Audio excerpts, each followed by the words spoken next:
बिस्मिल्लाहिर्रहमानिर्रहीम। गर्मी की सब्जियों की काश्त के हवाले से जनवरी एक बहुत ही अहम महीना है। इसको अगेती काश्त का बुनियादी महीना कहा जाए तो बिल्कुल भी गलत नहीं होगा।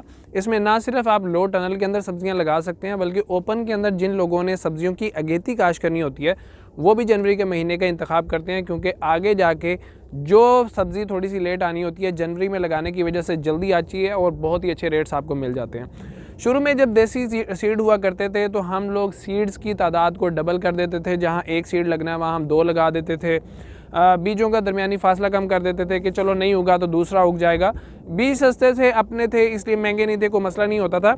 लेकिन क्योंकि अब हाइब्रिड सीड आ चुके हैं, इसलिए अगर ओपन के अंदर इनकी काश्त करनी हो तो बहुत एहतियात की जाती है कि जनवरी के एंड के अंदर जब सूरज की रोशनी थोड़ी सी तेज़ हो जाती है उस वक्त उन सीड को लगाया जाए, वरना फिर उगने के अंदर प्रॉब्लम्स आपको आ सकती हैं। तो आज की इस वीडियो के अंदर हम बात करेंगे कि जनवरी की किन तारीखों तक आप लो टनल के अंदर सब्जियां काश्त कर सकते हैं, और ओपन के अंदर अगर आपको काश्त करनी है तो कौन सी तारीखों का इंतखाब करना चाहिए, कौन सी फसल आप लोगों को इस साल काश्त करनी चाहिए जिसके अंदर आप लोगों को ज़्यादा फ़ायदा होगा, और कौन कौन सी सब्जियों के ऑप्शन आपके पास मज़ीद मौजूद हैं जो लगा के आप अच्छी इनकम हासिल कर सकते हैं। अस्सलाम वालेकुम दोस्तों, इट्स मी मज़हर अली। आप मेरे साथ हैं यार फार्म चैनल पे, मेरे साथ रहिएगा।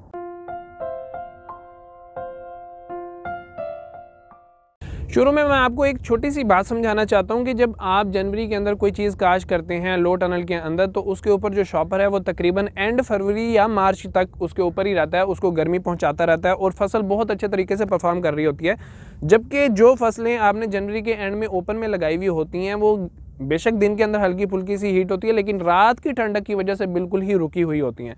तो ऐसे में जो सब्जियां आप बेशक जनवरी के अंदर लो टनल के अंदर लगाते हैं और उनके ऊपर शॉपर लगा देते हैं तो वो बहुत अच्छा परफॉर्म करती हैं। और देखने में आपका खर्चा कितना हुआ, अगर आपके पास ये सरिया मौजूद था तो इसके ऊपर लगने वाला शॉपर टोटल 15,000 रुपये का होता है। तो ऐसे में एक्स्ट्रा 15,000 रुपये लगा के, जो कि पहली तुड़ाई के अंदर ही आपको वापस मिल जाएगा अच्छे रेट्स की वजह से, आपको लो टनल की तरफ ज़रूर जाना चाहिए। इसको बिल्कुल भी मिस नहीं करना चाहिए। इसकी वजह से प्रॉफिट बहुत ज़्यादा आ जाता है, जबकि ऊपर होने वाला खर्चा कम होता है। हाँ, अगर सरिया आपको ख़रीदना पड़ता है तो फिर थोड़ी सा प्रॉब्लम हो सकती है, लेकिन आने वाले सालों के अंदर वो इनकम भी वापस आ जाती है। अब हम अपने पॉइंट की तरफ वापस आते हैं कि हमें कौन कौन सी सब्जियों की तरफ जाना चाहिए। तो आप लो टनल के अंदर इस वक्त भी करेला लगा सकते हैं और तोरी लगा सकते हैं। कुछ सब्जियां ऐसी होती हैं कि जो हैं तो गर्मी की, लेकिन ज़्यादा गर्मी बर्दाश्त नहीं करती, बल्कि ठंडक के अंदर बहुत ही अच्छा परफॉर्म करती हैं। उनमें ये खरवा तोरी जिसको बोला जाता है या पसली वाली तोरी बोला जाता है, इसका नाम सबसे पहले आएगा।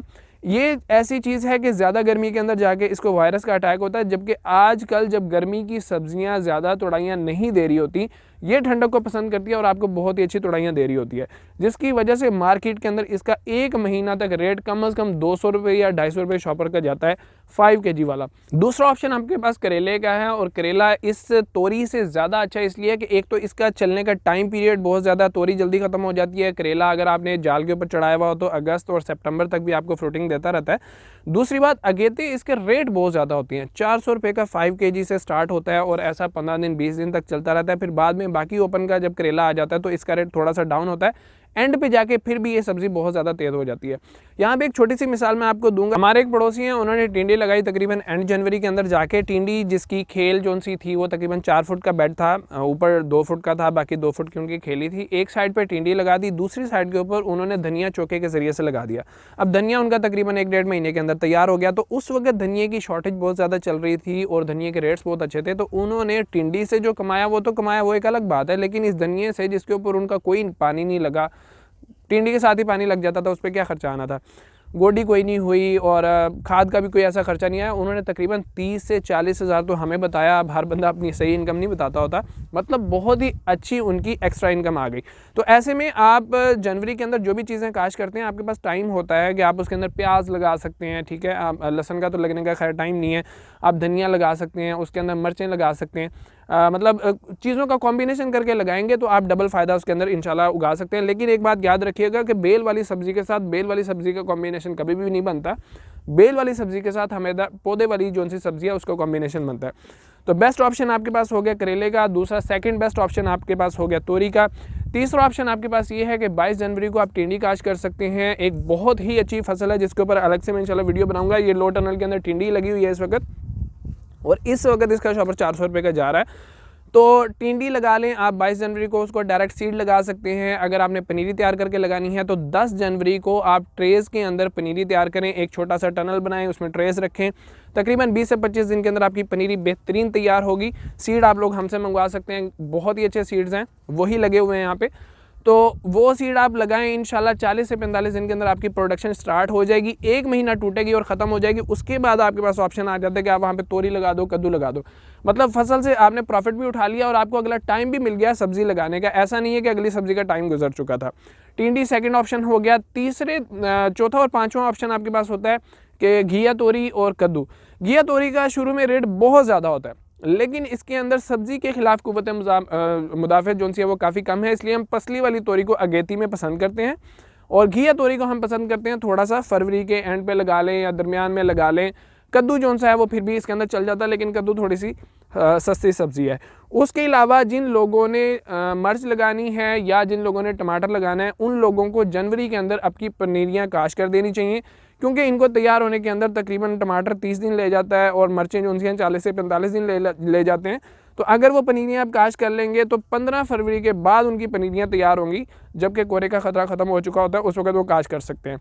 मिर्चों के अंदर मैं एक बात करना चाहूँगा कि हाइब्रिड जितने भी सीड हैं उनको गर्मियों के अंदर वायरस का अटैक बहुत ज़्यादा जल्दी आ जाता है। इसलिए अगर आपको देसी सीड कहीं से मिल जाता है मिर्चों का, हमारे पास देसी सीड इस साल अवेलेबल नहीं है, अगले साल इंशाल्लाह होगा, बाकी सब्जियों के सीड आपको मिल जाएंगे, तो वो सीड लगा लें। उनके ऊपर वायरस का अटैक कम होता है, बाकी चीज़ों का अटैक कम होता है और देसी मिर्च का रेट भी बहुत अच्छा होता है, प्रोडक्शन थोड़ी सी कम होती है। इसलिए टमाटर आप हाइब्रिड लगा लें, उसके जो भी सीड चाहिए वो हम भिजवा देंगे, लेकिन जो मिर्च है उसके अंदर आप देसी मिर्च का इंतखाब करें। जो लोग ऐसी सब्जियों की तरफ नहीं जाना चाहते, जिनकी तुड़ाइयाँ तीसरे चौथे दिन करनी पड़ती हैं, बल्कि वो चाहते हैं कि फसल एक दफ़ा तैयार हो और हम उसको उठा लें, उसमें वो तरबूज लगा सकते हैं, खरबूजा लगा सकते हैं, पेठा कद्दू लगा सकते हैं। ये एंड जनवरी के अंदर लगने वाली फसलें हैं, लेकिन ज़ाहिरी बात है इनके अंदर प्रॉफिट बाकी सब्जियों की निस्बत कम है। उसके अलावा एक अच्छी चॉइस है भिंडी की। भिंडी के अंदर लोग क्या करते हैं कि जनवरी के स्टार्ट के अंदर खेलों के अंदर उसका बीज लगा दिया जाता है, उसके ऊपर पुराना शॉपर लेके बगैर टनल लगाए खेल के ऊपर बिछा दिया जाता है, सिर्फ और सिर्फ बीज को उगाने के लिए। बीज की जर्मिनेशन इसके अंदर थोड़ा सा प्रॉब्लम होता है, तो बीज की जब अच्छे से जर्मिनेशन हो जाती है तो वो लोग उसको शिफ्ट करने की ज़रूरत नहीं है। बहुत अच्छा भिंडी उसी जगह पे परफॉर्म करती है, शॉपर को उतार दिया जाता है। लेकिन भिंडी के अंदर एक बहुत बड़ी प्रॉब्लम यह है, इसकी तोड़ाई बहुत मुश्किल है। जब इसकी मार्च अप्रैल के अंदर तुड़ाइयाँ आती हैं, गर्मी होती है, तो यकीन करें 10 बजे के बाद आप भिंडी के खेत के अंदर दाखिल नहीं हो सकते। इसकी जो कंड होती है वो इतनी शदीद होती है कि दस्ताने पहनने के बावजूद आपके हाथों को ज़ख्मी कर देती है, दस्तानों को फाड़ देती है। इसलिए मुश्किल सब्जी है, लगानी है तो थोड़ी लगाएं, मैनेज कर सकते हैं, मेहनत कर सकते हैं तो आपकी चॉइस है, लेकिन फिर भी करेला इस भिंडी से ज़्यादा बेहतर रह जाता है। उसके अलावा खरबूजा तरबूज ये सारी चीज़ें हो गई। एक चीज़ मैं और बताना चाहता हूँ कि बेल वाली जितनी भी सब्जियाँ आप इस वक्त लगाएंगे, अगर आप उनको लंबा चलाना चाहते हैं तो आपको चाहिए कि उनको जाल के ऊपर चढ़ा लें। जाल के ऊपर चढ़ाने की वजह से बरसात के अंदर जबकि बाकी फसलें जड़ी बूटियों की बहुतात की वजह से ख़त्म हो जाती हैं और गलने का अमल शुरू हो जाता है बारिश का पानी बार बार पड़ने की वजह से, तो जाल पर लगने वाली फसलें इन सारी की सारी चीज़ों से महफूज रहते हैं। तो आप लोग करेला लगाना चाहते हैं उसको जाल पर चढ़ा लें, कोई एक्स्ट्रा खर्चा नहीं है, लेकिन एक्स्ट्रा 2 महीने उसने चलना है सिर्फ इस जाल को ऊपर चढ़ाने की वजह से।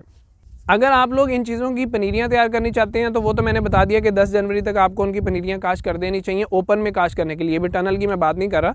लेकिन अगर आप लोग ट्रेज़ का खर्चा बचाना चाहते हैं, डायरेक्ट सीड लगाना चाहते हैं, फिर भी आपसे एक रिक्वेस्ट है कि बेशक आप डायरेक्ट सीड लगा दें 20 जनवरी तक 22 जनवरी तक, लेकिन उसके बावजूद 8-10 ट्रेज़ जो सी हैं उनके अंदर उसी ही चीज़ का बीज जिस दिन आपने शिफ्ट किया उससे तकरीबन 5 दिन के बाद उसके अंदर लगा दें। उसका फ़ायदा ये होगा कि क्योंकि सर्दी की वजह से सारे के सारे बीज की जर्मिनेशन हो नहीं सकती, 100% ये बात है कि कुछ ना कुछ नागे ज़रूर होंगे।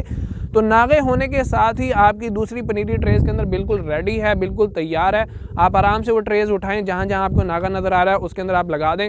इंशाल्लाह आपके फसल के अंदर कोई नागा बाकी नहीं बचेगा, क्योंकि फसल के अंदर नागा हो जाना, बेशक हम उस नुकसान को महसूस नहीं करते, लेकिन वो नुकसान काफ़ी बड़ा होता है। और बीजों का ये ना उगने वाला मसला इतना बड़ा है कि मैंने सोचा है कि एक इनक्यूबेटर आप लोगों को बना के दिखाऊंगा, जिसके अंदर हम बीज को पहले फुटाते हैं, उसको गर्मी देते हैं, उसका मुंह जब खुल जाता है, खुलने के बाद बीज के चलने के चांसेस ज़्यादा हो जाते हैं, मरने के चांसेस कम हो जाते हैं। तो आने वाली किसी वीडियो के अंदर इंशाल्लाह मैं वो इनक्यूबेटर आपको बना के दिखाऊंगा, एक देसी तरीका भी आपको दिखाऊंगा जिसके ज़रिए से आप आराम से घर के अंदर बीज को फुटा के लगा सकते हैं। उसका बहुत ज़्यादा फ़ायदा होता है। और जनवरी के अंदर अगर आप लोग बीज लगा रहे हैं तो आपको बीज को हमेशा फुटा के लगाना चाहिए। उम्मीद है आप लोगों को मेरी ये वीडियो पसंद आई होगी। अगर पसंद आई है तो लाइक ज़रूर कीजिएगा, शेयर कीजिएगा, मेरे चैनल IR फार्म को ज़रूर सब्सक्राइब कीजिएगा। मज़हर अली को इजाज़त दीजिए, अल्लाह हाफ़िज़।